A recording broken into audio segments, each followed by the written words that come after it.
네, 저는 회복사기의 프리덤 스쿨을 섬기고 있는 김윤식 목사입니다. 이 시간에 우리가 품고 있는, 우리가 피해자로 인식되는 그 순간들을 주님 안에서 우리가 어떻게 마주해야 할지에 대해 이렇게 좀 이 시간 말씀으로 나누기를 원합니다. 지난 2021년도에 서울대 보건대학원에서 2021년 한국사회 울분조사 결과를 발표한 적이 있습니다. 그에 따르면 울분이 없는 집단이 전체 대상 가운데 41.8%로 조사가 되었습니다. 그런데 이 전년도에 조사가 있고 이 해의 조사, 2년에 걸쳐서 조사를 한 거였어요. 근데 그 전년도의 조사에 비교해 보니 전년도에 비해서 11%포인트나 하락한 것입니다. 울분이 없는 집단이요. 반대로 만성적 울분 상태인 사람은 전체의 58.2%로 조사되었고, 이 역시 그 전해의 이 조사 대비 약 11%포인트 증가한 수치를 보였습니다. 1년 만에 굉장히 큰 이 차이를 나타내게 되었던 것이죠. 그러면 여기서 이야기하는 이 울분이라는 어떤 것인가? 울분은 무엇인가 하면은 울과 분이 함께 오는 복합 감정이라고 이야기합니다. 그래서 억울함과 분노가 같이 일어나는 것이죠. 그것을 울분이라고 이야기한다고 해요. 그러면 이 울분이라는 감정은 언제 일어나는 것인가? 사회적인 부당함을 경험할 때, 부당한 대우를 받을 때, 또 공개적인 자리에서 부당하게 취급당하고 모욕당했을 때, 그런데 그것을 이겨낼 힘이 없고 또 이런 상황이 변하리라는 소망조차 없을 때, 그때 우리 안에 발생하는 감정이 바로 울분이다라고 이 결과 발표를 하는 상황 가운데 이야기를 했어요. 그래서 이 울분이라고 하는 것은 우리가 성경적으로 이야기를 해보면 이것은 어떤 불의한 일을 경험했을 때 그때 우리 안에 일어나는 감정이라고 볼 수가 있습니다. 우리가 다른 사람을 대할 때 건강하고 정직하지 않은 태도로 다른 이를 대하게 된다면, 그런 불의한 행동이, 내가 어떤 불의한 행동을 한 것이 그냥 나의 행동으로 끝나는 것이 아니라 그 행동을 받게 된 상대방에게 울분이라고 하는 부정적 영향을 줄 수 있게 된다는 겁니다. 그렇죠? 결국에는 상대방에 대한 건강하지 못한 태도가 상대방과 이 사회를 망가뜨릴 수 있게 된다는 것이죠. 그런데 우리가 이 조사에서 발견할 수 있는 중요한 사실이 있어요.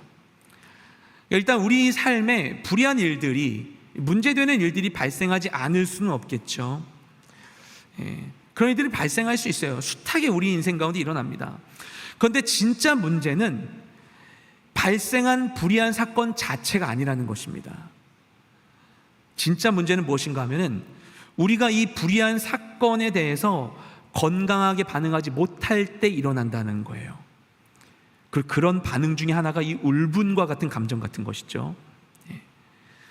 그래서 사실 이것은 우리 인간의 아주 본질적인 문제하고 연결되어 있습니다. 이게 바로 죄의 문제인 것이죠.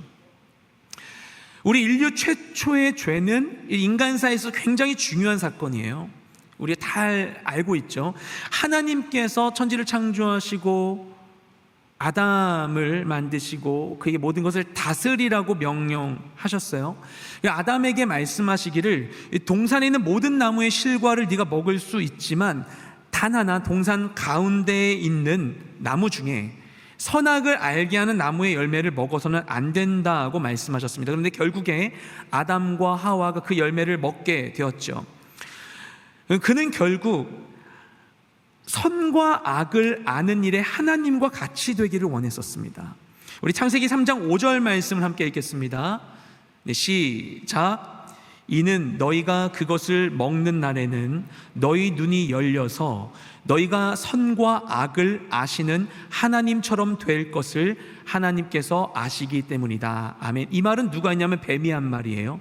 뱀이 유혹했어요. 뭐라고 유혹했는가? 먹으면 선과 악을 아는 일에 너희가 하나님과 같이 될 거야 라고 말했는데 그게 유혹이 되는 거예요. 그 내용이 무엇인가? 선과 악을 아는 게 무엇입니까? 선과 악, 옳고 그름을 안다, 판단할 수 있게 된다. 옳고 그름의 기준은 만물의 주제이신 하나님밖에 없을 텐데 그 옳고 그름을 내가 알고 판단할 수 있게 된다라는 것이죠. 그렇죠? 내가 기준이 되어서 옳고 그름을 분별하고 판단하고 결정할 수 있게 된다. 이 이야기를 뱀이 건넸을 때 이것이 아담의 마음을 흔들었어요. 그렇죠? 이 심판의 자율성에 대한 것이죠. 판단의 자율성, 이것이 인간에게 유혹이 되었던 것이고 이 유혹으로 인해 아담이 하나님과의 약속을 저버리게 되었고 그것이 첫 번째 죄를 구성하게 되었던 것입니다. 근데 우리가 가만 생각해 보면요, 이 사건을 잘 살펴보고 가만 생각해 보면 이 첫 번째 죄의 사건을 촉발시킨 이 유혹이 에덴 동산에서 종결되었는가 하는 것입니다. 우리가 흔히 그런 생각을 하잖아요. 아담이 범죄했는데 왜 나까지 죄인이 되는 것인가? 물론 그것은 이 원죄로서의 사건으로서의 의미가 있죠. 하지만 우리가 가만 보면 우리의 삶에 이 죄의 사건이 계속해서 반복되고 있다는 것을 우리 알 수가 있습니다. 이 뱀이 아담에게 던졌던 유혹은 우리의 삶에도 다른 형태로 반복되고 있어요. 수많은 사건들이 우리 앞에 놓여지게 되죠. 그리고 우리는 그 모든 사건들을 스스로 평가합니다. 그래서 우리에게 닥친 불의에 대해서 어떻게 하죠? 세상에 일어난 불의에 대해서 어떻게 하죠? 우리가 분노하고 또는 보복합니다. 때로는 적극적으로, 때로는 수동적으로 반응합니다. 그렇죠? 그런데 그런 우리에게 너무나 많은 불의의 사건들이 일어나는 거예요. 너무나 많은 불의에 우리가 노출되어 있습니다. 정치, 경제, 사회, 문화, 직장, 이웃의 가십까지 집안 문제들, 수많은 일들이 우리 삶 가운데 일어나게 됩니다. 그리고 오늘날에는 많은 사건들 가운데 우리 칼자루가 쥐어져 있는 것 같이 느껴질 때도 있어요. 한때 그 경연 프로그램들이 TV에서 잔뜩 많이 하지 않았었습니까? 근데 그 경연 프로그램을 통해서 우리가 무엇을 서비스 받는가? 경연 프로그램에 대한 많은 연구들이 있었는데 그 경연 프로그램이 시청자에게 주는 서비스는 좋은 음악을 들려주는 것 뿐만이 아니라 그 사람에게 점수를 각자 이 핸드폰을 통해서 점수를 줌으로 인하여서 이 누군가가 어떤 존재가 되는 것에 내가 영향을 미칠 수 있는 것, 내 투표를 통해서 뭔가 영향을 미칠 수 있는 것, 그것을 서비스 받는, 그것이 경연 프로그램들이 많은 이들의 마음에 영향을 줬었던 이유라고 우리가 많이 보게 되죠. 근데 오늘날 실제로 이와 같은 통신 기술의 발달로 인해서 우리가 많은 문제들에 대한 나의 의견을 너무나 쉽게 표출할 수 있습니다. 인터넷 댓글로 좋아요, 싫어요, 누구나 자신의 의견을 쉽게 표현할 수 있어요. 평가할 수 있어요. 이런 기술 문명의 발전이 우리의 소통의 기회를 확장하고 더 민주적이고 합리적인 사회를 이루는데 도움이 될 수 있다는 생각을 하기도 했습니다. 예전에는 독일의 유명한 이 학자가, 하버막스라는 학자가 그런 얘기를 했었죠. 통신의 발달로 인해서 공론장이 형성될 것이다. 어떤 다른 이해관계에 영향을 받지 않은 순수한 토론의 장이 이 인터넷을 통해서 생길 거라는 그런 기대들을 사람들이 했었어요. 근데 오늘날 우리가 실제로 이 기술 사회 가운데에서 마주하는 현실은 그렇지 않죠.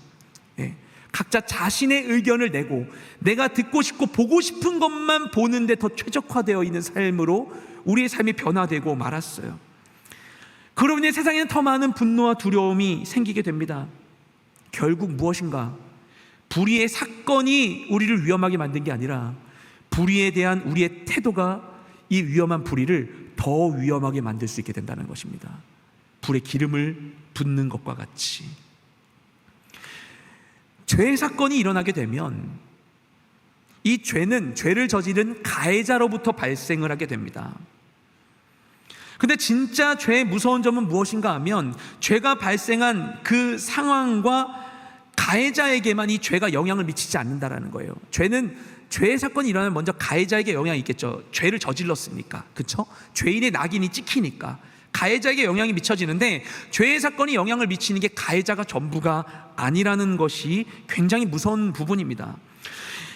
일단 이 죄는 이 나온 것과 같이 가해자에게 영향을 미쳐요. 그런데 죄의 영향을 받는 다른 존재도 있습니다. 하나는 무엇인가? 이 죄로 인한 피해자예요. 피해자도 죄의 영향을 받게 되는 것이죠. 왜냐하면 피해자는 가해 행위에 직접 피해 당사자이기 때문에 영향을 받을 수밖에 없겠죠. 근데 또 하나의 영향을 받는 존재가 있습니다. 그게 무엇인가 하면은 이 행위의 목격자입니다. 근데 여기서 피해자는 피해를 입음으로써 가해자에 대한 억울한 마음이 발생할 수 있을 거예요. 그 외에도 여러 가지 감정이 있겠지만, 그리고 목격자는 자신이 직접 피해를 입지 않았음에도 불구하고 피해자와 같은 분노와 억울함이 목격자에게도 생길 수가 있습니다. 그렇게 해서 이 죄 하나가 이 존재들을 다 얽히게 만들어 버리는 것입니다. 저는 어릴 때 저희 아버지께서 약주를 하셔서 가족들을 힘들게 하실 때가 종종 있었어요. 근데 이렇게만 말씀드리면 저희 아버지를 여러분이 생각하는 어떤 그런 이미지로 이렇게 생각할 수 있는데, 저희 아버지가 나쁜 분이었냐? 그렇지만 않아요. 저희 아버지는 믿지 않는 분이셨습니다. 그런데 지금 돌아봐도 가족을 부양하기 위해서 이 책임에 최선을 다하는 분이셨어요. 제가 초등학교 1학년 때 저희 아버지께서 심각한 교통사고를 당하시게 됩니다. 그래서 병원 생활 한 3년 정도 하시고 장애인으로 이제 다시 사회에 나오시게 되셨어요. 근데 장애인이 되어서도 그 상태에서도 가족을 부양하기 위해서 정말 최선을 다하셨습니다. 그래서 지금도 생각이 나요. 그 장애인인데 사람들한테 되게 막 그런 소리 들으면서 하지 않았던 새로운 업에 들어가서 일을 하시다가 나중에는 이제 청계천 오가에서 학고박만한 데에서 창업을 하셨었어요. 조병 회사를 하셨는데 나중에 회사가 잘 됐었습니다. 그 상황에서 엄청 이 장애인이라고 하는 이 비난들 속에서 열심히 처자식을 먹여 살리겠다고 애쓰셨던 아버지. 그런데 그러셨던 아버지께서 힘드실 땐 술을 드시는 거예요. 저희 친가가 술이 정말 약하거든요. 저희 할아버지는 바카스 드시고도 누우셨대요. 저희 아버지 그 술 그렇게 드셨어요. 그리고 그 아픔은 고스란히 가족들에게 전해지게 되었던 것이죠. 많은 사건들이 있는데 언젠가는 한바탕 밤에 막 난리가 난 겁니다. 특히 이제 교회 가는 것에 대해서 막 자꾸 트집 잡으실 때가 있었어요. 막 난리가 났는데 막 소리를 지르고 물건이 깨지고 날아다니고. 그런데 여차저차 해가지고 다음날 아침을 맞이하고 그 아침에 다 정리되지 않은 채로 가족이 그 유리가 깨져 있는 식탁 위에서 식사를 한 적이 있습니다. 그런데 식사를 하는데 바로 몇 시간 전에 그 난리를 치렀는데, 근데 지난 날에 대해서 이야기하지 않고 아버지가 너무나 차분한 모습으로 온전한 상태로 식사를 같이 하신 거예요. 근데 그 모습을 보고서 느꼈던 이상한 감정이 지금도 기억이 납니다. 너무나 멀쩡한 모습의 아버지가 반가우면서도 이상한 거예요. 그리고 한편 제 안에는 그 아버지에 대한 분노가 해소가 되지 않았었습니다. 한참 후에 제가 20대 중반이었을 때 언젠가, 저는 이제 정서적 방황의 시기를 거쳤고 이 정서적 방황으로 인해 더욱더 기도의 자리를 찾던 때였어요. 그때는. 근데 이제 그런 어떤 기도 훈련, 막 성결 이런 것만 받고 집을 안 가고 늦은 시간에 집에 들어갔어요. 그때. 근데 20대 중반일 때, 그때 이제 저희 아버지께서는 늘 거실 소파에 주무셨어요. 저희 아버지 장애인이셔서 아까 말씀드렸던 것처럼 푹신한 소파에서 그냥 누우셨는데, 근데 이제 제가 이제 그때는 막 제 방에서 나오지 않고 방에서 막 자기 전에 막 기도를 하거든요. 기도를 하다가 나가서 주무시고 있는 아버지 위해서 기도를 하고 싶은 거예요. 그래가지고 거실에 있는 아버지한테 아버지 깰까 해가지고 막 기도를 하는데, 그 가운데 그런 생각이 드는 거예요. 너무나 저희 아버지가 가족을 사랑한다, 그 가족에게 상처를 주지만 동시에 가족을 사랑한다는 이 전혀 조화될 것 같지 않은 이 두 가지가 아버지께 있다는 것을 저희 모두가 알고 있었어요, 가족들이. 근데 이 연약한 하나님을 알지 못하는 이 사람이 자신의 여러 가지 아픔과 상처를 스스로 짊어지고서 그 가운데 가족을 행복해 하고 싶은데, 자신의 힘으로는 역부족인 상황 속에서 사탄이 그 사람의 약함을 틈타서 자신의 손으로 스스로 사랑하는 것들을 망가뜨리게 만들고, 그리고 그 멀쩡한 눈으로 그것을 바라보면서 괴로워하게 하고 있다는 그런 생각이 제 안에 드는 거예요. 사단이 우리 아빠를 그렇게 괴롭히고 있구나. 그래서 아버지도 상처받고 가족도 상처 주고, 서로를 사랑하면서도 미워하게 만들고 있다는 생각이 들어서 막 대적하면서 기도했었던 기억이 있습니다. 이 죄가 일어나게 되었을 때 이 죄 하나가 이와 같은 파급력을 가질 수 있는 것은 바로 이 불의한 사건이 일으킬 수 있는 영향력 때문입니다. 그런데 이 불의한 사건을 더욱더 영향력 있게 만드는 것, 이 영향력을 확대하게 되는 것은 무엇인가 하면 다름 아닌 불의에 대한 우리의 태도입니다. 우리가 어떻게 그것을 바라보는가. 불에 기름을 붓는 것과 같이 불의를 불의로 대하게 될 때 불의는 더욱더 영향력 있게 된다는 거예요. 근데 반대로 생각하면 어떻게 되는가? 이 불의에 대한 우리의 태도의 변화가 불의의 사건에 일으킬 수 있는 영향력을 잠재우고 축소시킬 수도 있다고 생각할 수 있겠죠. 그래서 우리가 두 가지를 살펴봐야 합니다. 먼저 불의한 일은 과연 무엇인가에 대한 것이고, 또 하나는 무엇인가 하면 그럼 우리는 이 불의한 일에 대해 어떤 태도를 취해야 하는가인 것이죠. 그럼 먼저 불의는 무엇인가? 성경 안에서 불의를 우리가 이해해 볼 때 성경의 불의로 해석된 표현을 구약과 신약에서 찾아보고자 했습니다. 그래서 불의로 번역된 구약의 히브리어 단어가 여러 개인데 그 중에 가장 대표적인 단어가 아울라라는 단어입니다. 대표적으로 욥기 11장 14절에 이 표현이 나와요. 근데 아울라라고 하는 이 단어는 어떤 의미를 가지고 있는가? 옳은 것에 반대되는 행위라는 뜻을 가지고 있습니다. 그게 아울라예요. 이것을 우리 한글 성경엔 불의라고 번역했습니다. 신약에서는 어떻게 나왔는가? 신약에서도 불의로 번역된 헬라어 단어가 있습니다. 여러 단어 가운데 대표적인 단어가 아디키아라는 단어입니다. 로마서 1장 29절에 불의라는 단어는 헬라어 아디키아가 쓰였는데 이게 무슨 뜻이냐면 사람과 하나님께 마땅히 해야 할 일을 하지 않는 것, 그것의 뜻이 아디키아예요. 이 아디키아를 불의로 번역했습니다. 그러니까 이 불의를 성경은 무엇을 불의라고 이야기하고 있는가? 의롭지 않은 것을 무엇이라고 조작적 정의를 하고 있는 것인가? 이것은 결국에 제자리를 벗어난 것, 하나님의 뜻에 위배된 것, 하나님의 뜻과 맞지 않는 것, 하나님 뜻에 대적하는 것, 그것이 바로 불의라는 것입니다. 동의하시죠? 이게 불의라는 거예요.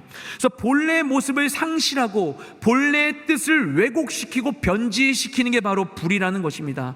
하나님의 뜻에 반대되는 것, 그게 바로 불의인 것이에요. 그래서 어떤 상황에 불의가 일어납니까? 하나님의 뜻이 이루어지지 않을 때, 그죠?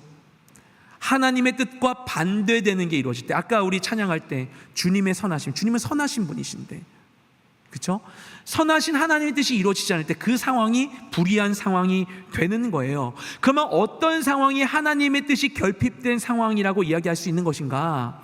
간략하게 정의하면 세 가지가 결여된 상황으로 이 불의의 상황을 정리할 수 있다고 생각을 합니다. 그 세 가지가 무엇인가? 하나님의 뜻을 반영한 세 가지, 진리와 사랑과 권위예요. 하나님은 진리의 하나님이시고 사랑의 하나님이시고 권위를 가지신 분이십니다. 그럼 이게 없으면, 진리가 사랑이 권위가 결여되면 어떤 일이 일어나는가? 진리가 없으면 어떻게 됩니까? 진리가 참된 게 없고 옳은 기준이 없으면 어떻게 됩니까? 그러면 불법과 부도덕함과 거짓의 행위들이 일어나게 되겠죠.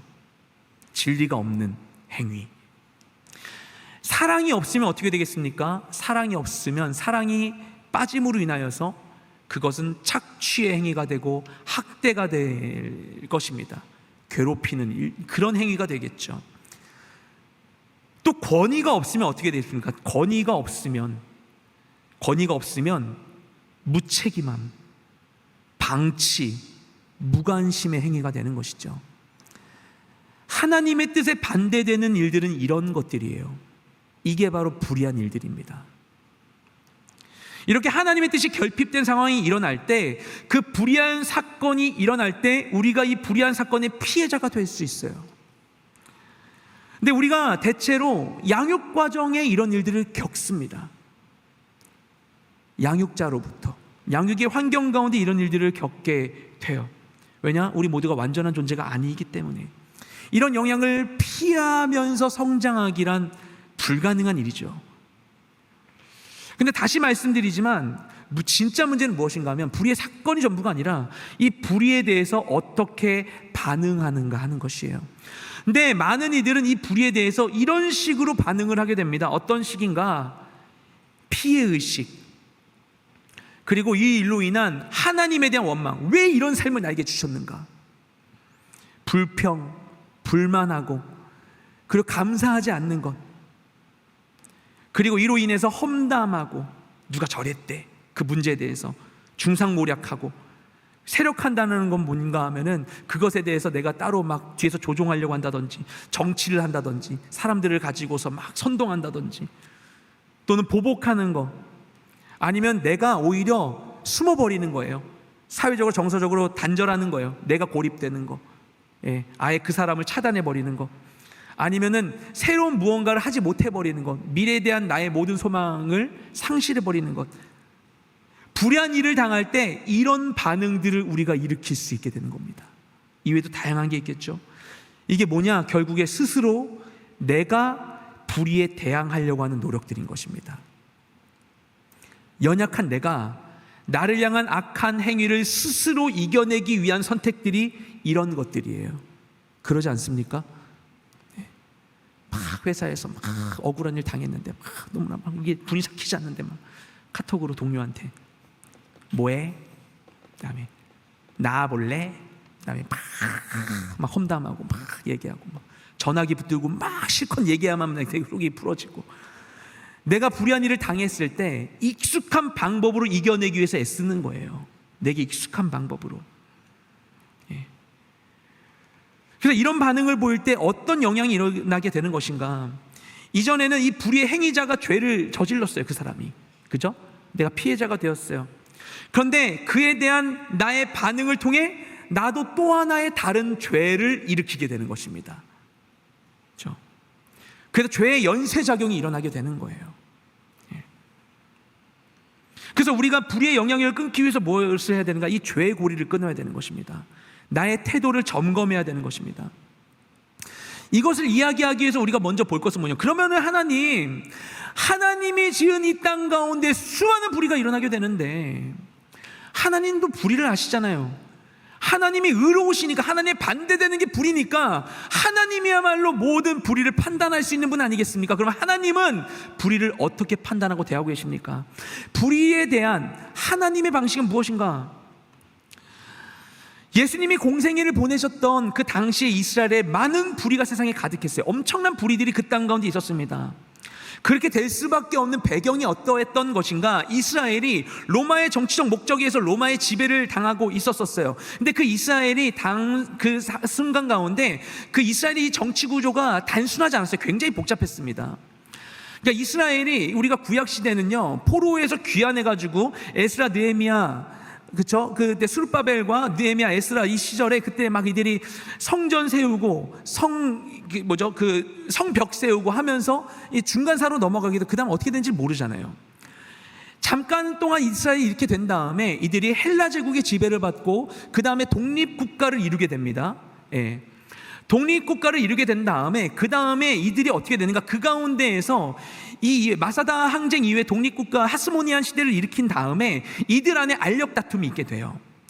이때 부강하게 됐던 국가가 로마였었고, 로마가 이 영역을 확대하던 중에 폰티아누스 마그누스가 이쪽 지역을, 그리고 갈리아 지역은 이쪽 그 프랑스 쪽은 줄리어스 시저가 점령하고요. 그리고 이쪽 이 소아시아와 이스라엘까지 오는 지역은 이제 마그누스가 이쪽을 점령하게 되는데, 마그누스 장군이 이쪽으로 오게 될 때 이때 이스라엘의 두 알력 단체가 앞다퉈서 마그누스에게로 갑니다. 그래서 우리를 다스려 주세요라고 얘기해요. 왜냐하면은 자기들이 상대방 정적을 이기고 싶은데 스스로 못하니까 로마의 힘을 통해서 이기려고. 그래서요, 우리가 신약 성경을 보면 로마 치하에 시작을 하게 되는데, 이때 마그누스는 무혈 입성을 합니다. 피로 점령한 게 아니에요. 그래서 이곳이 로마 치하에 있게 됐는데, 그 다음에 어떻게 되는가? 이곳을 다스릴 왕을 누구로 임명하는가? 로마 첫 번째 황제 옥타비아누스가 유대인 가운데 이 두 세력이 아닌 이두메 출신의 이방인 헤롯 왕가에게 왕권을 주게 돼요. 굉장히 복잡해진 거예요. 로마 치하에 이방인 왕이 다스려요. 근데 그 안에 유대인들이 살아요. 유대인 종교기구인 사내들인 공회 안에서 이 바리새파와 사두개파가 또 자기 민족을 다스리고 있어요. 굉장히 복잡한 상황이죠. 국민들은 세금을 내는데 성전세는 사두개인들에게 내고, 또 국가가 걷는 인두세와 그리고 이제 그 관세는 로마에게 내는 거예요. 세금도 이중으로 내고, 그리고 새 주체로부터 통치를 당하는 이상한 상황. 이 나라 꼴이 제대로 될 수가 없겠죠. 예. 굉장히 복잡한 상황 가운데 있었어요. 이스라엘 백성은 그 가운데 우리를 다스릴 진짜 메시아가 나기를 너무나 간절히 바랄 수밖에 없었던 것입니다. 예. 그러니까 얼마나 이 고통당하는 사람들을 위해서 해야 할 일이 많겠어요. 얼마나 불의가 많이 횡행하고 있었겠어요. 그런데 예수님께서는 당면한 문제를 해결해 주셨죠. 귀신 쫓고 병자를 고치고 먹을 거 주시고. 그런데 예수님께서는 그들이 당면한 문제를 해결하는데 그치지 않으셨어요. 어떻게 하신가? 예수님은 십자가로 나아가십니다. 근데 예수님이 십자가로 나아가겠다고 말씀하실 때 가장 먼저 언제 밝히십니까? 가이사랴 빌립보에서 사람들이 나를 누구라 하느냐? 누구 선지자랍니다. 엘리야랍니다. 너희는 나를 누구라 하느냐? 주는 그리스도시요 살아계신 하나님의 아들이십니다. 그때 예수님께서 제자들에게 나에게 닥칠 일이 무엇인지를 밝히셨다고 이야기하죠.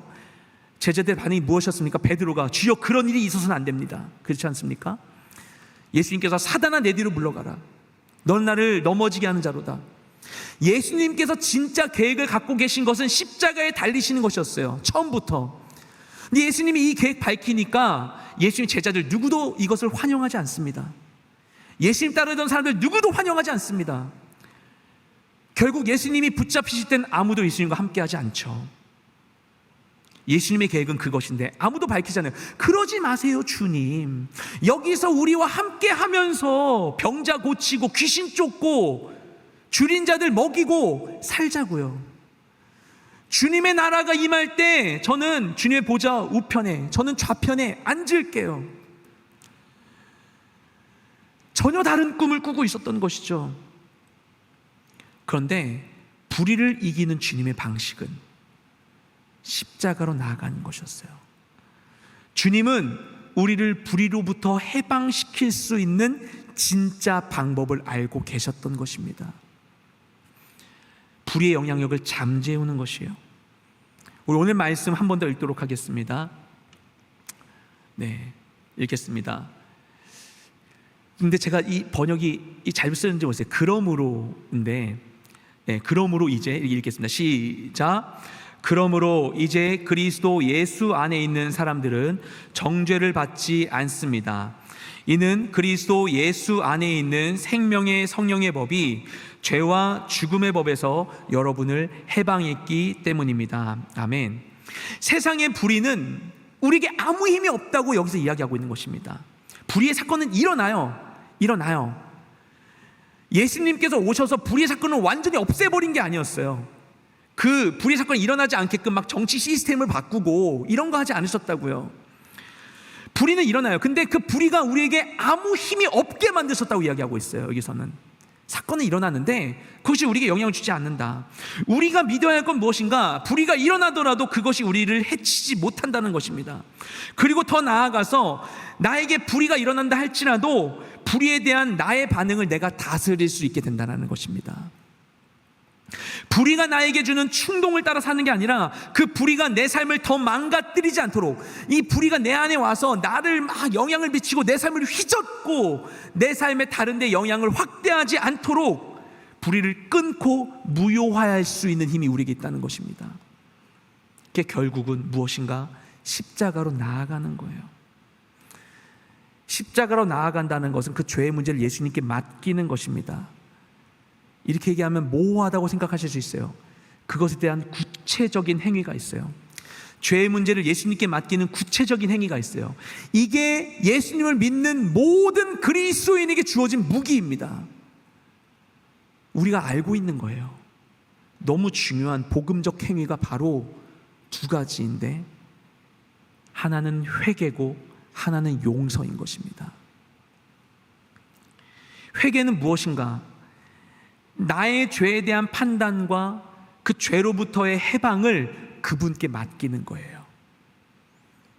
내가 일으킨 문제로부터 벗어나는 방법을 그분께 맡기는 거예요.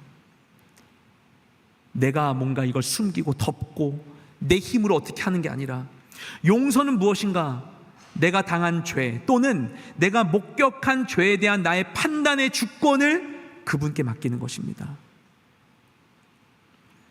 아까 누군가 죄를 지으면 그 피해자와 목격자도 죄에 가담할 수 있다고 말씀드리지 않았습니까?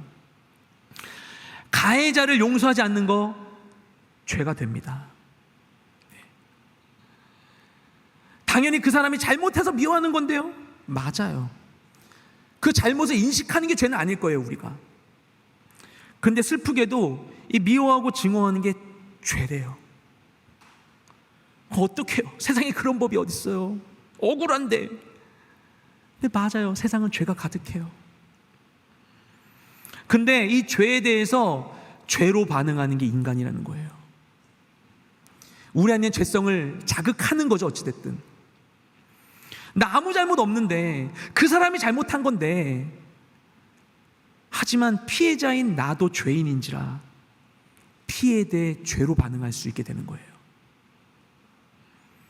그리고 그 고리를 끊는 게 용서입니다. 십자가에 맡기는 겁니다. 그래서 이 용서가 강력해요. 그 용서는 나의 감정이 다 해소됐다라는 걸 의미하지 않습니다. 그럼 어떡해요? 내 안에 억울하면 어쩌라고요? 이건 주님께 가져가겠지만, 용서를 내가 의지적으로 한다라는 게 내가 완전히 내 감정까지 완전히 사라져야만 용서가 됐다? 그건 아니죠. 그건 아니죠. 하지만 우리가 그것을 주님께 맡기는 거예요. 주님, 내가 용서합니다. 그 사람에 대해서 처벌할 수 있는 권한을 주님께 맡겨드립니다. 신원할 수 있는 힘을 주님께 맡겨드립니다. 용서를 하면 어떻게 되는가? 하나님 이렇게 예수님 얘기하세요. 용서를 하면 그를 자유케 하려는, 하나님은 우리 모두를 사랑하시니까 용서를 하면 그를 자유케 하려는 하나님의 마음을 돕는 것이라고 성경에 나와 있어요. 그래서 그 죄의 영향으로부터 나도 해방되는 것입니다. 예수님께서 말씀하시는 마태복음 5장 44절 45절 말씀인데 함께 읽도록 하겠습니다. 시작. 그러나 나는 너희에게 말한다. 너희 원수를 사랑하고 너희를 핍박하는 사람을 위해 기도하라. 그리하면 너희가 하늘에 계신 너희 아버지의 아들들이 될 것이다. 하나님께서는 악한 사람이나 선한 사람이나 똑같이 햇빛을 비춰주시고 의로운 사람이나 불의한 사람이나 똑같이 비를 내려주신다. 하나님께서 불의와 의를 똑같이 취급한다는 건 아니에요. 하지만 비를 내리고 해를 내리실 때에는 구별하지 않고 내려주고 계시, 똑같은 기회를 주고 계시다라는 거예요. 그렇기 때문에 그가 악한이라는 거 하나님도 알고 계시는데 그를 용서하려고 하게 되면 그런 하나님의 일에 동참하는 게 된대요. 그래서 그를 선대할 때 비로소 우리는 하나님의 자녀가 된다라는 것입니다. 그래서 그렇게 이야기하고 있어요. 아버지의 일에 참여하는 일이 되는 거래요. 용서는 자녀의 권세를 사용하는 것이래요. 용서할 때 용서치 않음으로 인하여 우리 안에 머물렀던 그 사탄이 그 영향력을 잃고 떠나갈 수밖에 없게 되는 것입니다. 그래야 우리가 이 불의의 영향력으로부터 해방되는 것이죠. 그리고 이렇게 불의의 영향력을 파쇄할 때 우리가 건강하게 사랑 안에서 진리를 말할 수 있게 되는 것이죠. 보복하려는 말을 하는 게 아니라 정당하게 요구하고 이야기할 수 있게 되는 것이죠. 우리가 꼭 기억해야 되는 게 있습니다. 이야기 가운데 불의의 사건이 일어나는데, 사건이 일어나는 건 객관적 사실이에요. 그런데 그 영향력이 확대되는 건 나의 태도로 인해 좌우될 수 있다는 것입니다. 불의가 영향력을 줄 수 있게 되는 키는 내게 달린 것일 수 있다는 것입니다. 이 불의는 결국엔 하나님의 뜻의 결핍으로 발생하는 것이고요. 그래서 이 불의는 그 도식으로 얘기하자면 하나님의 뜻으로 해결되어야만 하는 것입니다. 그래서 그분의 뜻이 이루어지도록 어떻게 하는가? 나의 죄에 대한 반응을 회개하고 하나님께 맡겨드리며 불의의 사건에 대해서 용서하는 것이야말로 이 불의를 이기는 행위라는 것이죠. 그렇게 행함으로써 외적인 사건의 모양으로 봤을 때는 피해자일 수밖에 없는 존재일지라도 우리가 그 상황 가운데 진짜 능력이 되시는 주님의 능력을 따라 행함으로 인하여 오히려 우리가 그 사건의 치유자로서 설 수 있게 되는 것입니다. 주님 그것을 원하세요. 내가 스스로 판단하고 스스로 심판하기 위하여서 그 문제를 굳게 짐으로 인하여서 그 문제와 함께 더 깊은 수렁으로 침전하고 빠져들고 나올 수 없는 상황 가운데 머물러 있는 게 아니라 이것을 놓고 주님과 함께 오르게 되기를 주님 너무나 원하시는 거예요. 내게 맡기라 하시는 거예요.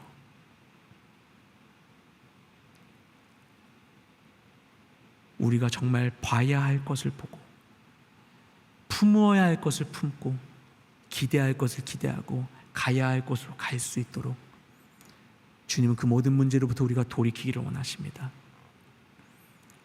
우리에게 주어진 모든 상황 가운데 그 주권을 스스로 심판하고자 하는 나의 주권을 내려놓고 하나님께 맡김으로 인하여서 아담이 저지른 그 죄가 내 삶에 반복되게 하지 않고 하나님의 통치 안에 자유케 되는 그 삶을 누리시는 우리 모두가 되시기를 주님의 이름으로 축복드립니다.